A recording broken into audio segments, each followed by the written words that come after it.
David, thanks so much for sitting down with me today here at the American Seed Trade Association's meeting in Chicago. You're now the North American Region Director for the seeds side of Syngenta, correct? You got it, Julie. How long have you been in that role? About 2.5 years. So I'm still learning, how to do the role. You bet. I didn't know if you felt like you were full speed ahead, like running around the track, or if you're still in that first lap. Well, I think the reality is you kind of hit the ground running. And, we've got a great story to tell. And I think we're doing a much better job of telling it and doing the right things to help the American farmer. So really grateful to have the role and looking forward to the future. So what are some of the things that you're working on? What are you focused on right now? The 2.5 years has been a whirlwind. It feels like yesterday. And, one of the initial focus areas was, of course, talent. Putting the talent in place to enable us to propel our business forward. We've been fortunate to attract a lot of great talent to the organization. We've got a new head of sales, a new head of marketing, a new head of finance, a new head of breeding, a new head of production, a new head of HR. And, quite frankly, Julie, it was at an opportunistic time where there was a lot of things going on in the marketplace, and there was an opportunity for us to appeal to talent. And we've been fortunate to hire not just the leadership team, but also about 100 people across the organization to better represent our brands and better represent our licensing capability to independent seed companies. So I feel really good about where we are with the people aspect. Certainly, we also needed to cement our strategy, really get a strategy that the organization could rally around and that customers could really see that we had their best interests in mind. So those have been the two focus areas, and there's a lot underneath each, but I feel good about where we are. Well, that plays perfectly into my next question because every time I've had a chance to see you on stage or do an interview, you've always had so much energy and so much enthusiasm for what you do. And so I think as we look at attracting that next generation of talent or even outside talent into the seed industry, we have to be excited about what we're doing. And so is your energy and enthusiasm, is that inherent to you as a person? Is it just about agriculture and seeds and what you're doing, or is it like mustered up energy? Is it intentional, I guess?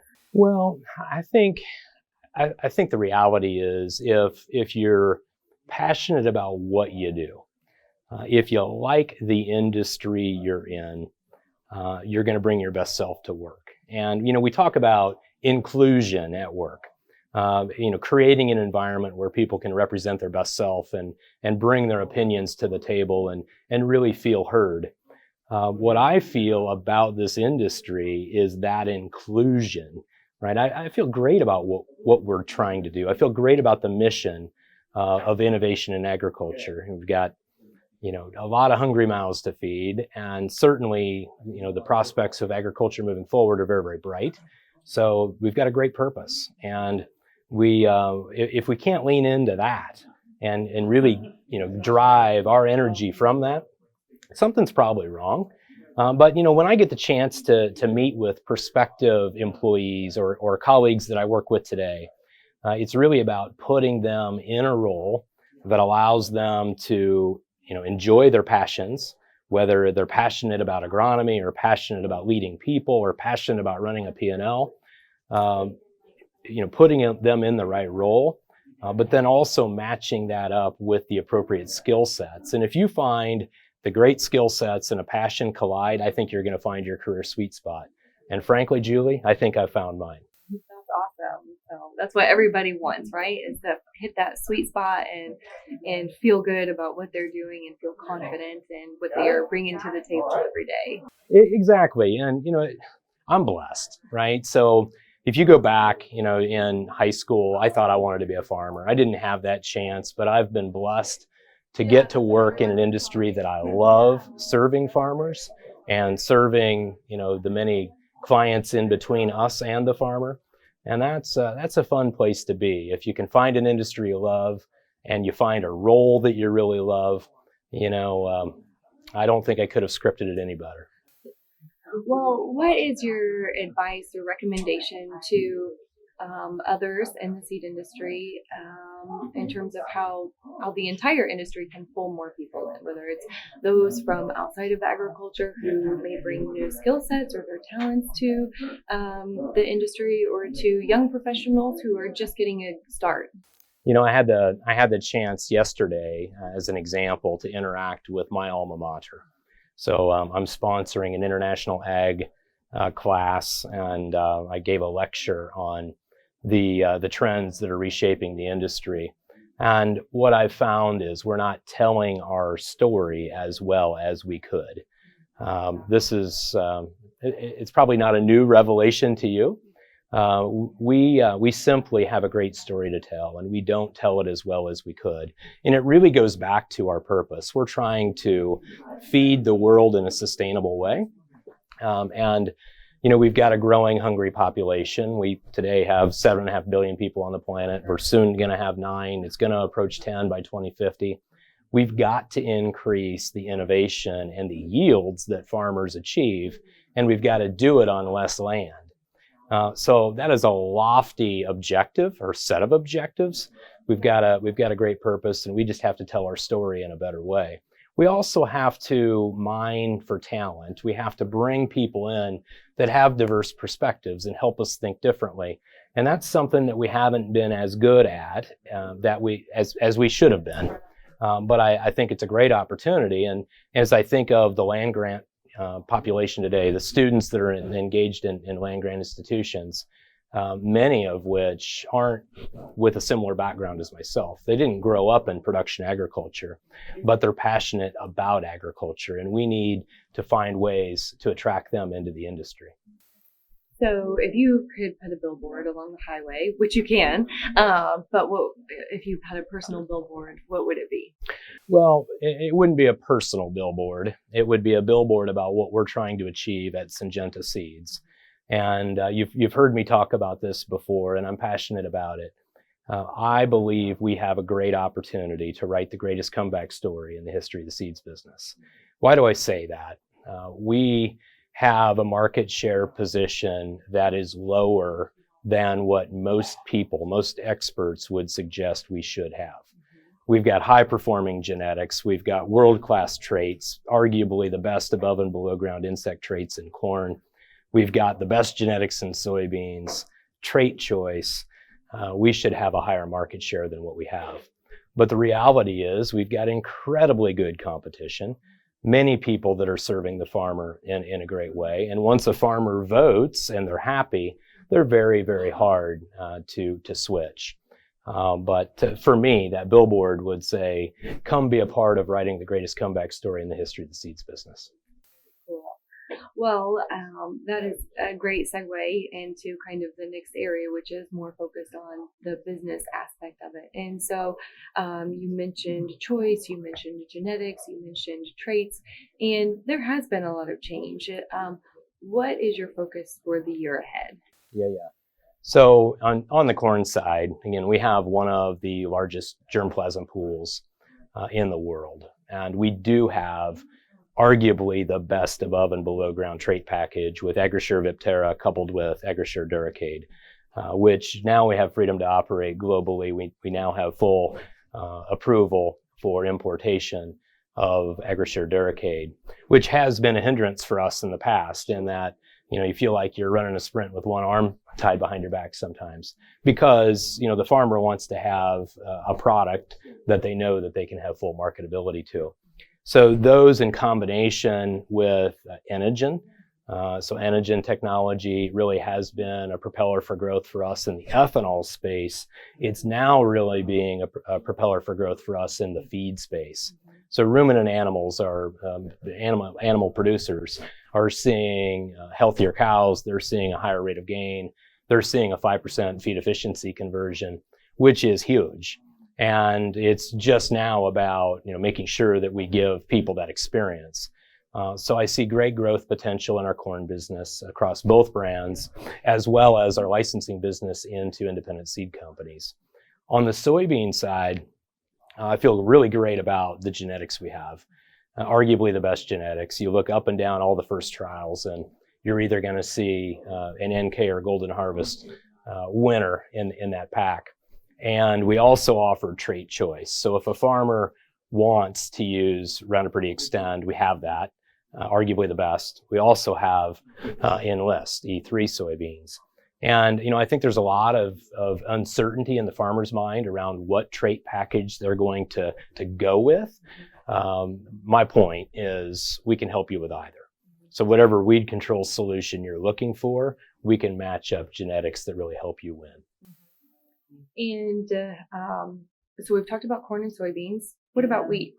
Well, so cereals is still, a strategic crop for us.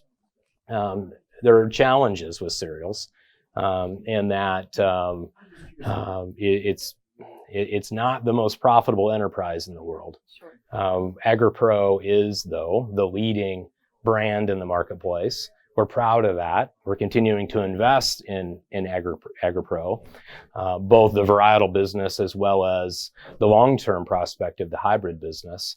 But that'll never replace the potential that corn and soybeans offer for us. Sure.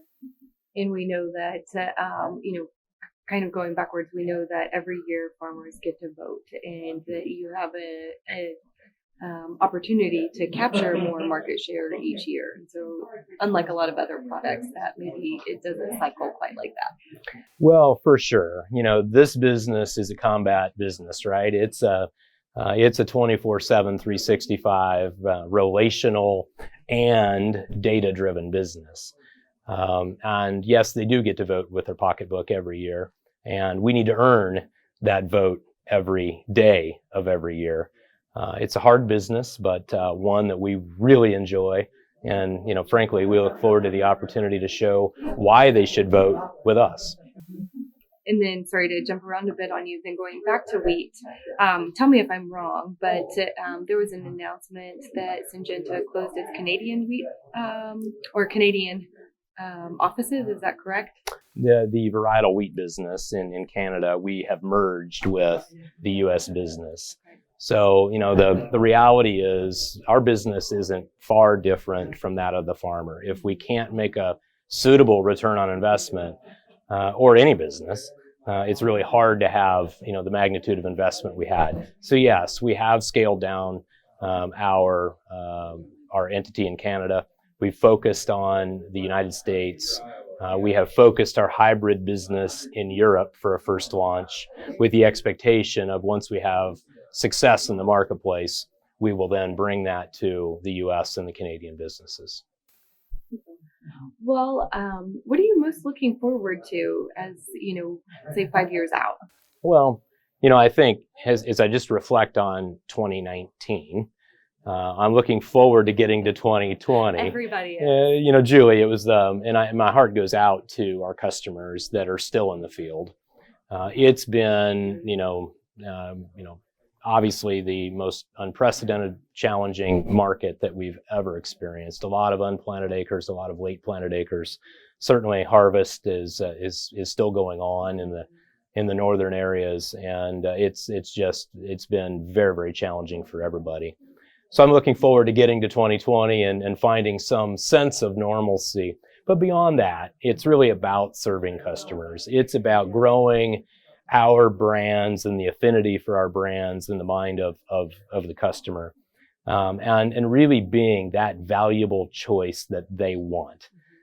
Fact is, farmers do want choice, and we have a great opportunity to stand up and provide them a better choice than we have in the past. And I look forward to that.